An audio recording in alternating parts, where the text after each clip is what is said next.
नदी गंभीर गति से बहती चली जा रही थी। जल का कलकल निनाद तटों में अपनी हल्की गूंज प्रतिध्वनित कर रहा था।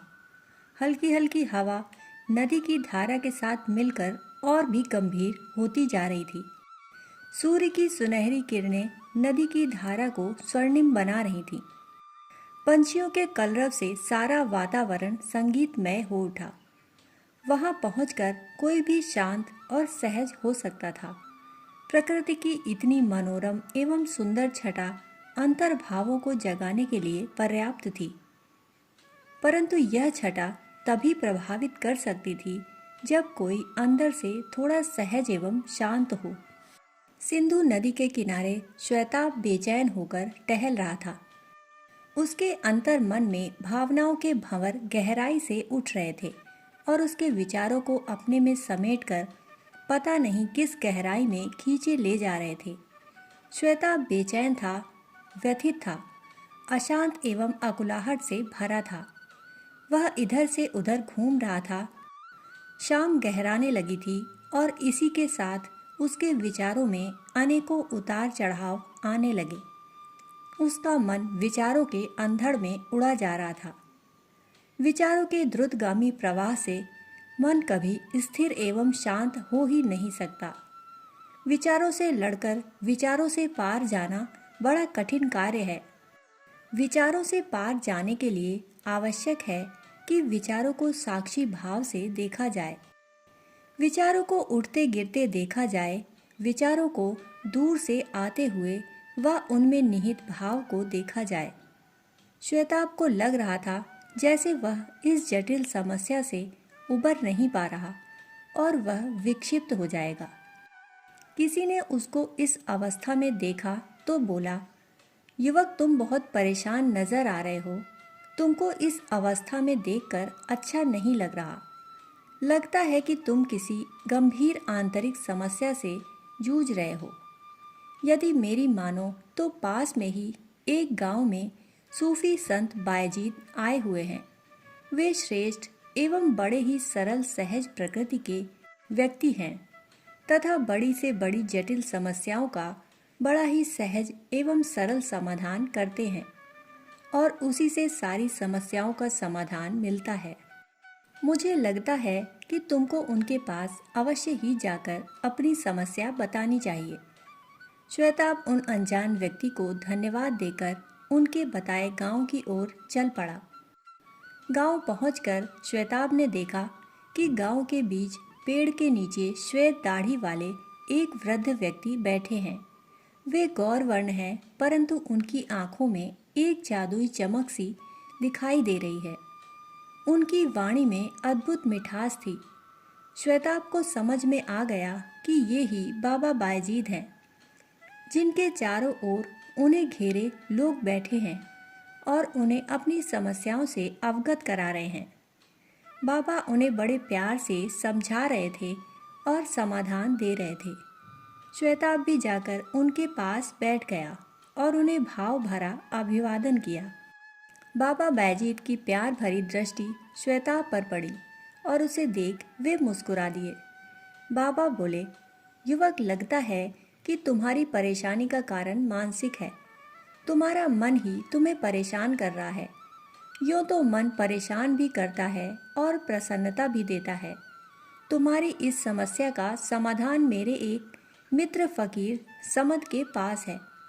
तुम उनके पास जाओ और उनकी समग्र दिनचर्या ध्यान से देखो, उसी से तुम्हें राहत मिलेगी। श्वेताब को बड़ी निराशा हाथ लगी। उसे लगा था कि बाबा बायजीद से समाधान मिल जाएगा, पर ऐसा नहीं हुआ। वह बताए गए स्थान पर फकीर समद के पास पहुंचा। वहां पहुंचकर उसे बड़ा अचरज हुआ, क्योंकि ये फकीर समद एक सराय में चौकीदारी का काम करते थे। वे देखने में भी अत्यंत साधारण व्यक्ति लग रहे थे। उनकी दिनचर्या में ऐसी कोई विशिष्ट बात नजर नहीं आ रही थी। उसे उनमें ज्ञान का कोई लक्षण दृष्टिगोचर नहीं हुआ। उसे लगा कि ऐसा साधारण व्यक्ति भला उसकी इतनी जटिल गुत्थी को कैसे हल कर सकेगा। उसे शंका होने लगी कि कहीं बाबा बायजीद ने गलत जगह तो नहीं भेज दिया। हाँ, फ़कीर समद बहुत सरल थे, एकदम शिशुवत निर्दोष जीवन था उनका। श्वेताब फ़कीर समद की पूरी दिनचर्या को देख रहा था।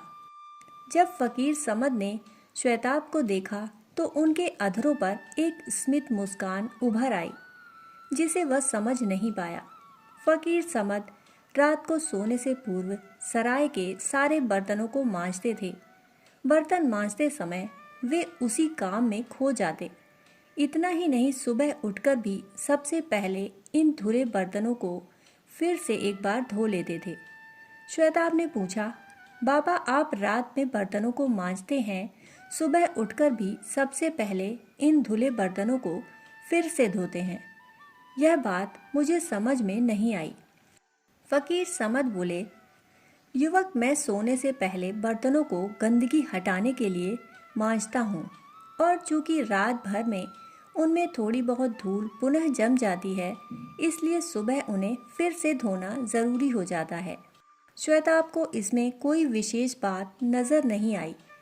दुखी मन से निराश होकर वह वापस फ़कीर बायजीद के पास लौट गया। बाबा बायजीद ने पूछा, युवक, फ़कीर समद की दिनचर्या को देखा? श्वेताब ने कहा, बाबा हाँ, हमने देखा तो सही। ऐसा कहते हुए निराश मन से उसने सारी घटना बयान कर दी। सारी बात सुनकर फ़कीर बायजीद हल्के से हंसे और बोले, काम की सारी बातें तुमने देखी और सुनी तो हैं, पर समझी नहीं। हम सभी का मन एक दर्पण की भांति है। सुबह से शाम तक इस दर्पण पर विचारों की धूल जमती रहती है। जो लोग इस धूल को अपने मन पर जमने देते हैं, वे दर्पण नहीं रह पाते। इस दर्पण की स्थिति के अनुसार ही ज्ञान प्रतिबिंबित होता है। जिनका मन जितनी मात्रा में दर्पण है, उतनी ही मात्रा में उसमें सत्य प्रतिबिंबित होता है। मन दर्पण में विचारों के झंझावातों में सत्य दिखता ही नहीं, खो जाता है, जैसा तुम्हारे साथ है। बाबा बायजीद के स्वर मंत्र के समान श्वेताब के अंतर मन में प्रवेश कर रहे थे। बाबा बायजीद के व्यक्तित्व के प्रभाव से उसके अंतर मन में चल रही विचारों की कुहेलिकाएं छटने लगी। इसलिए वह न केवल समझ रहा था, बल्कि उसका अनुभव भी कर रहा था। बाबा बायजीद बोले, युवक, मन दर्पण है। मन विचारों से जितना मुक्त होगा, वह उतना ही साफ होगा, और यह जितना साफ होगा, उतना ही सत्य का साक्षात्कार होगा। इसलिए तुम्हारे लिए समझदारी इसी में है कि तुम भी फ़कीर समद की तरह अपने मन को रात को सोने से पहले मांजो और सुबह उसे धो डालो। मन के दर्पण को जिसने साफ करना सीख लिया, समझो उसने जिंदगी का रहस्य जान लिया। श्वेताब की मानसिक व्यथा शांत हो चुकी थी और वह अपने विचारों को आते जाते देखने लगा था। उसका अपना दृष्टा भाव विकसित होने लगा था और वह अंतर यात्रा में प्रवेश करने लगा। उसे समझ आ गया था मन का रहस्य। दोस्तों, कहानी सुनने के लिए आप सभी का बहुत बहुत आभार। फिर मिलते हैं ऐसी ही अनोखी कहानी के साथ। तब तक के लिए धन्यवाद।